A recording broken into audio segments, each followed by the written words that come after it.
driving time with Mr. and Mrs. Saw and Z. Hello. Heading towards Kalispell on Highway 28, I think. Yep. So, pretty awesome open country.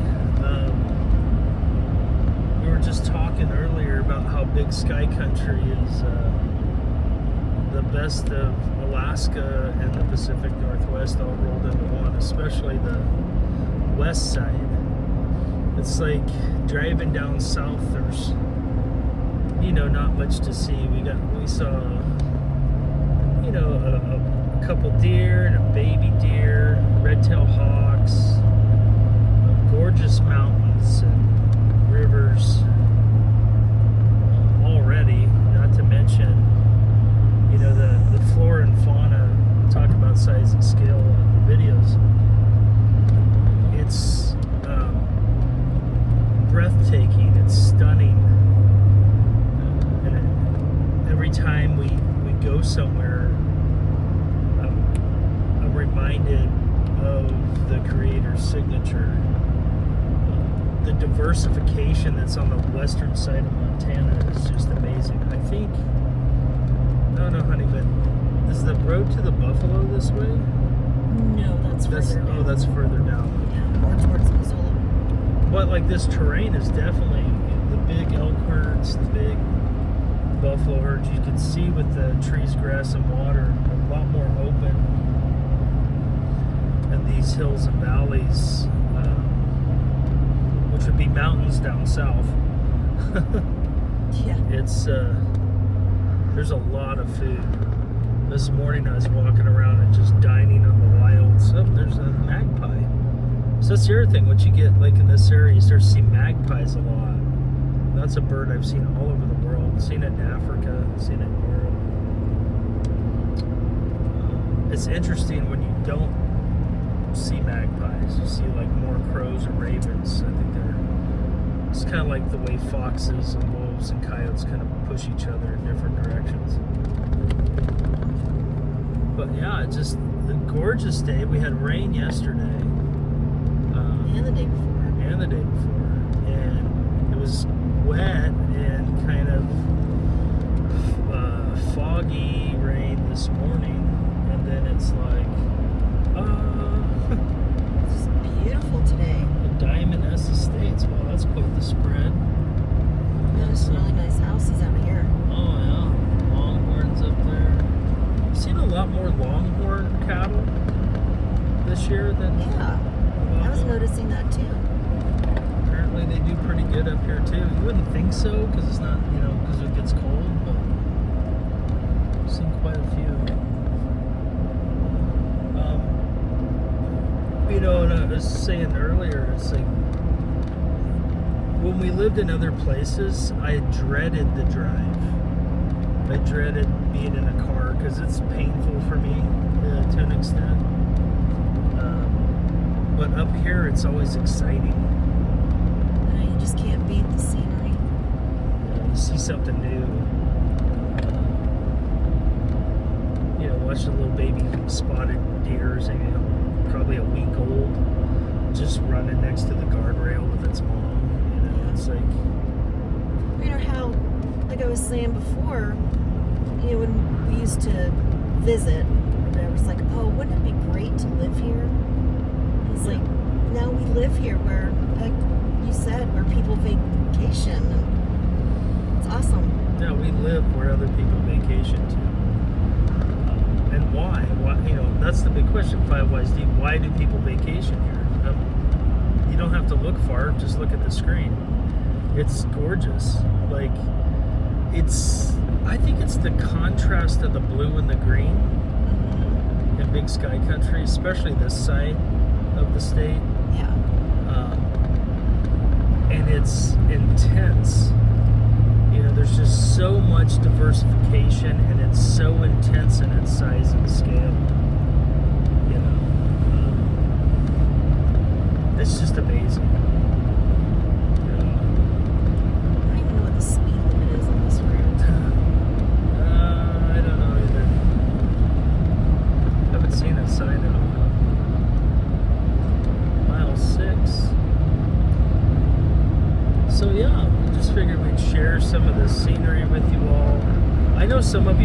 like it. Some of you are looking at moving up into the Redoubt. It's a different size of scale. I was telling Mrs. Saw, because I spent a lot of time in the Ozarks, and the lake of the Ozarks does not have anything on like Lake Pend Oreille or Flathead Lake. They're not even the same. Like, you know, the Ozarks got its own type of beauty. I'm not saying it doesn't have it, but it's very much well littered with houses and very much well kind of close in. It's not like when you go to certain parts of Lake Pend Oreille, you can't even see to the other side. Flathead Lake's kind of that way too on different parts of it. It's just totally different. I mean, look at the perspective of this road. You know, the vanishing point being straight ahead. You don't get to see scenery like this driving down south. It's like, it's the highway and trees right next to you left and right. There's not really aspect and change. So now we're in the Flathead Indian Reservation. I don't know how to say that. It's below it. But, you know, it's just a different size and scale. And the Flathead Reservation is huge. Oh yeah, very, very, very large. Flathead Lake is very much so a tourist spot in the summer.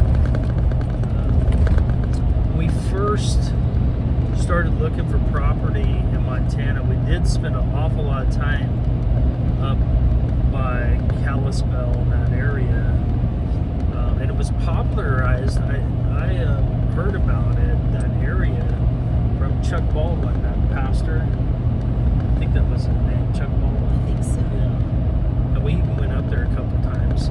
They had packets for people that were moving. I think they still do services. He ran for office at one time. Oh, I didn't know that. Yeah. But he was a big voice, a proponent of the Redoubt movement because of all the stuff down south, all the issues. Look at Camas Creek. So, you know, there's always the things we get attracted to, a lot of times there's truth to it, but it might not be the entirety. I don't feel that you have to be, well, it's not necessarily loyal, it's use certain teachers for certain things. Like, you know, I wouldn't ask my rabbi, my teacher, gun stuff. It's not his lane. And certain people, they dabble outside their lane so much, it's crazy. I remember meeting Dr. Ken Hovind. He was speaking at the kids' private Christian school.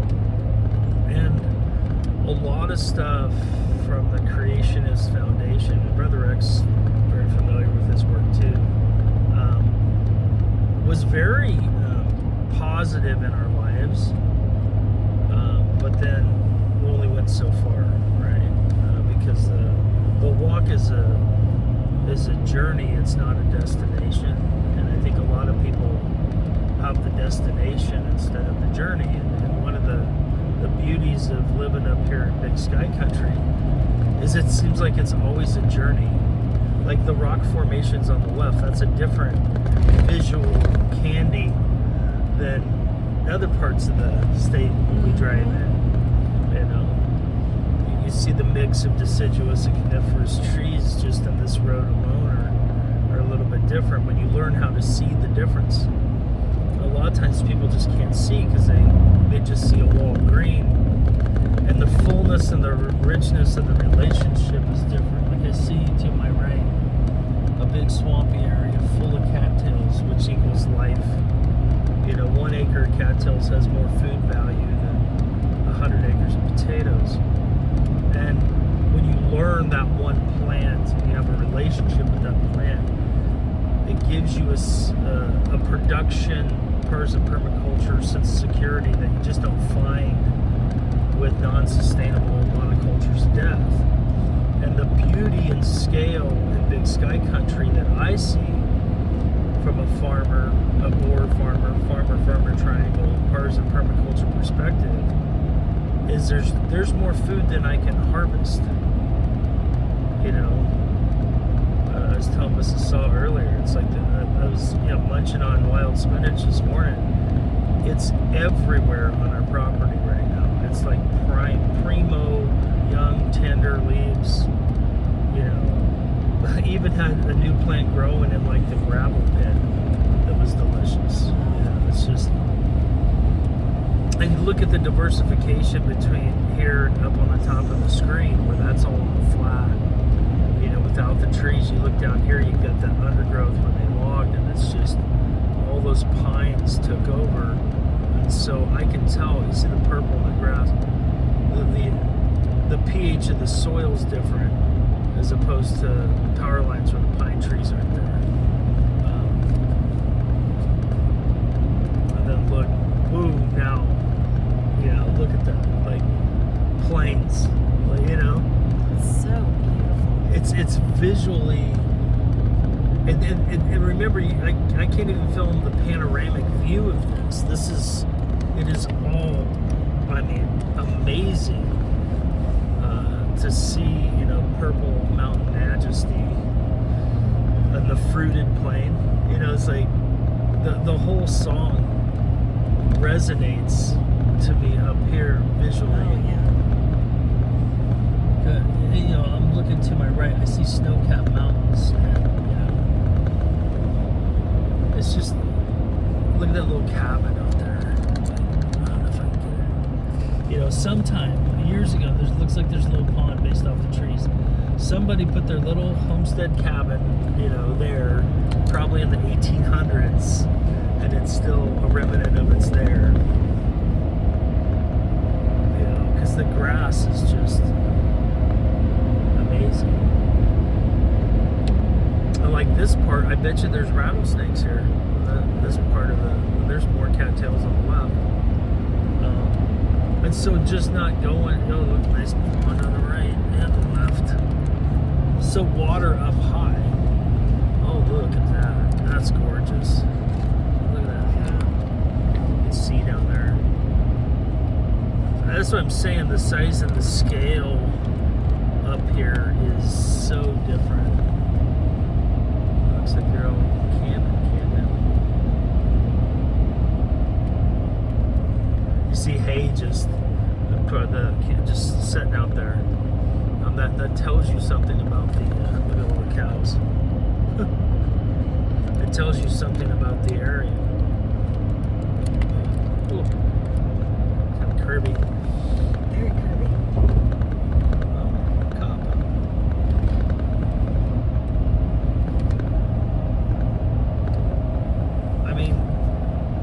It's hard to put it into words. Look how far that is that you can see because of the terrain and the elevation. Miles and miles of resources. You can see the lupin growing on the side of the road. I can't remember where they filmed Dances with Wolves, but I think part of it might have been in Montana. I'm not sure.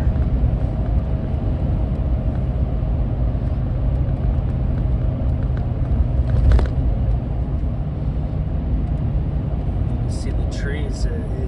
You know that when you see those certain types of trees, there's water right there. When you see aspens or birch, it's like, oh, there's water right there. Even if the water's not on the surface, you can tap into it with the tree. Same with like cottonwoods. You see the old farmhouses to the far right. Those are I don't old. think I can see the way the cameras. Yeah, they couldn't see it. It was Crooked. LaRue Museum.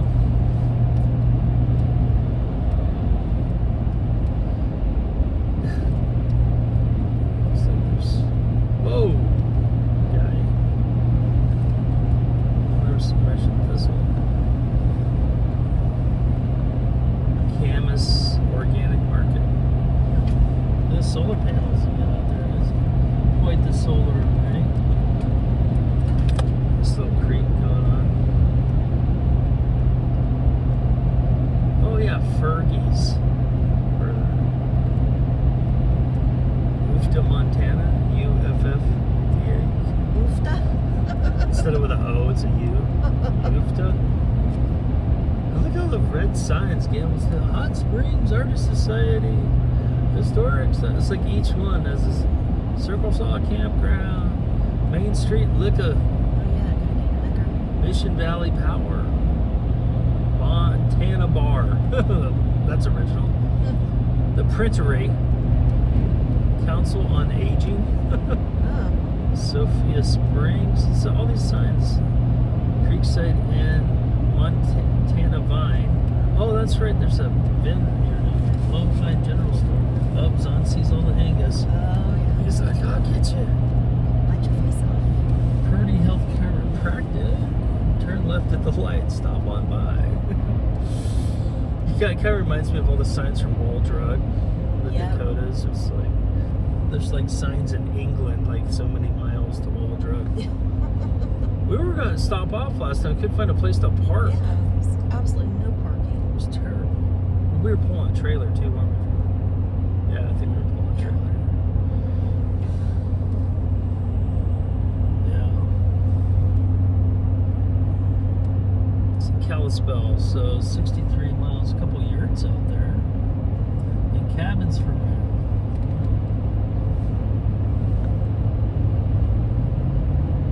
Yeah, so very flat, this part. But it looks like they cut hay already over to the left. Lots of bales out now. Well, that's the crazy thing. When we were in Missoula the other day, it was like torrential downpour. And then, you know, hours away, not. Look at those old houses. Shake shingles on top. That give you an idea how old they are. The trailer park. Yeah, there you go.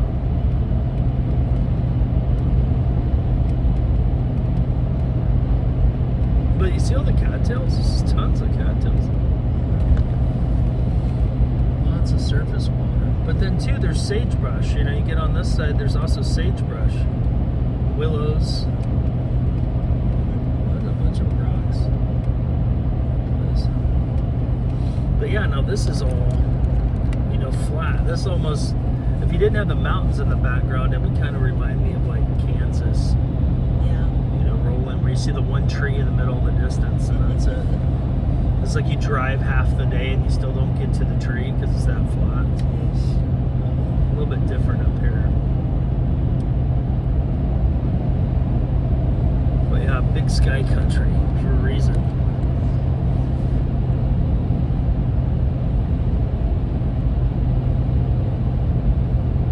You think like you're not that far away from, you know, peaks and mountains. But we'd stayed at that when we were visiting up in Kalispell. Was it Lake McGregor? Was that the one we stayed at? I believe so. Yeah, Lake. Where we It's all part of camped. part of the Thompson River chain, I think. So there's Thompson Lake, there's McGregor Lake. I think it was McGregor. But was that the one that had the really pretty rocks? Yes. Yeah, had really pretty rocks. They weren't like jagged, but it was like the shore beach was like not, I wouldn't say gravel. It was like a cross between river rock and flat rock, kind of. Yeah. But they were all multicolored. They were beautiful. Very beautiful. Mrs. Saw has Especially a rock for a rock problem. hound like me. Yeah, there's boxes of rocks. Wonder why it took 70 trips to move all our stuff. With all my Rocks, weight limit. I'm a professed rock hound. What did I say? Oh, it was during one of the feasts. I was like, well, let's just get in one of your rock boxes. You're like, no. My rocks, my precious rocks. Leave my rocks alone. Look at the cow, Z. Oh, yeah, Z sees them. It is gorgeous today. This is a whole different, this isn't, you know, western Montana, when you get on each side of the mountain chains of Rocky Mountains, has their little valleys, and it's like totally different, like completely aspect because there's less trees in this part. Now you get just over those hills or on those hills, and there's trees. Lots of trees. You know, I do like that for like hunting and shooting because I get to use my long range skills. But I wouldn't want to live where everyone can see me from everywhere. Yeah. Kind of like I'd rather have like a house tucked up in the valley, you know, so you're looking down at the flats. Yeah. But I mean, the amount of grass that's here, when you think of all the hay they just cut over there, it kind of gives you an idea of the size and scale of how much animal life is supported in Montana. That's why they call it Sportsman's Paradise. Fillet and jerky. Look at all these signs. Steaks, $17.99 a pound. Burger, $9.99 a pound. Oh, bison. Bison burger? Yeah. Oh. It was all I was bison. saying, that's regular burger. Man, that's expensive. Page Bison Ranch. So, they've got buffalo. Those are some big houses. Nice. That would buy like half a buffalo. Oh, yeah. That'd be good. I like buffalo. Bison's so delicious. It is. It's on my list to raise them. Just gotta get the right infrastructure in. Sounds like I like buffalo. I'll chase the buffalo. So this is Lone Pine, Montana country store. A bunch of coffee shop, general store, fuel, beer, gift shop, feed. Probably has ammunition, and I didn't see casino, but that's I know, that's surprising. It's always cool, like this shadow that happens in the mountains. You can see it like with the cloud shadow. Yeah. See, we're gonna come up to a little bit different terrain here. You see it in a little bit. You see people's sprinklers are just going. Irrigation arches going off over on the right. Yeah, look at that dirt. It's almost like sandy looking. Yeah. You see the sagebrush. It's like Yakima style terrain. You know, the waters of the most bitterroots. The clouds are beautiful. In some of these areas, that stuff happens because them damn rodents and prairie dogs, they eat all the grass, and then it removes the covering. So then the soil gets baked and it kills all the mycelium. That's why when we went down to Dillon and we shot all those sage rats, Oh, yeah, because they're destroying crops. they destroyed everything. Like there was no grass in the field. It looked like a moonscape. It's terrible. No. But yeah, you can see it's like the sagebrush. Interesting. Okay. There's cows out there. There's heifers out there. But the size and scale of Big Sky Country, you know, you see the cloud. Oh, trying to adjust. It's got little dunes. I haven't seen any burrows yet. I was kind of looking at the dirt spot. Sometimes you see a burrow on top of the prairie dogs. But generally, Prairie dog on top of the burrow? yeah, right. But generally, it's been my experience in places where there's a lot of sagebrush. That's when you have a higher population of rattlesnakes. Yeah, no thank you. Where Utah's that way. You get down by Park City in that area. Wherever there's we're doing, what was that, Camp Williams? We're doing a movement into a shoot house.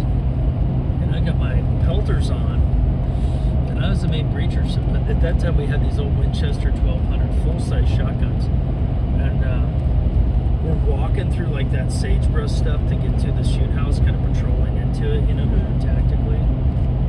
and all I could hear in my pelters was Oh God. there was freaking snakes all around us. Good Lord. Like it was, there were so many, and because the pelters enhances your hearing too. I'm like I'm gonna get bit at any second. Screw that. From these freaking snakes. That's why we don't live where there's a bunch of sagebrush and snakes. God. I mean, it's cool to visit and stuff, but no, thank you. I'd worry about the dogs all the time. Oh yeah. Well, we had to give them that rattlesnake stuff when we went east. Yeah. It's like there's a vaccine for dogs for rattlesnakes. We do give our dogs vaccines and stuff. That's because they're predator animals, so it does. I think that's a good idea. Yeah. It's not all or nothing. So we don't eat our dogs. So Right. not a big fan of doing that with livestock if you can avoid it. Oh, there's deer down there. Look at them. Oh, a big old buck. Them couple. Nice racks on them, all in the velvet. Oh, Ooh. I can see. I don't think I got it on camera. They were off to the left low. I had to look past them as I saw to see it. So that's, those were good sized deer. Well, that's the other thing in this type of country. At the high elevation with all this grass, you get some very good sized animals. That's why they, raise cattle up there. Well, I hope you've enjoyed this segment of Driving Time with Mr. and Mrs. So and Z. Heading to Kalispell. I'm sure we're going to film a couple more as we see stuff. Oh, I just saw a bald eagle. Huh. We're in Flathead County now. We do. We see them so much. It's like, oh yeah, there's another bald eagle. Gold. Yeah, But Goldens is like, ooh. But I did see a golden eagle. Was it last week or the week before? Yeah. Absolutely stunning. Yeah, they would. I always worry about Zon when they're around. Yeah. They're huge. 50 more miles. Well, I hope this finds you well. Get out to the high mountains. We get a chance to come up to Big Sky Country. I'm giving you an idea and a snapshot because when we were looking for stuff here, it was hard to find.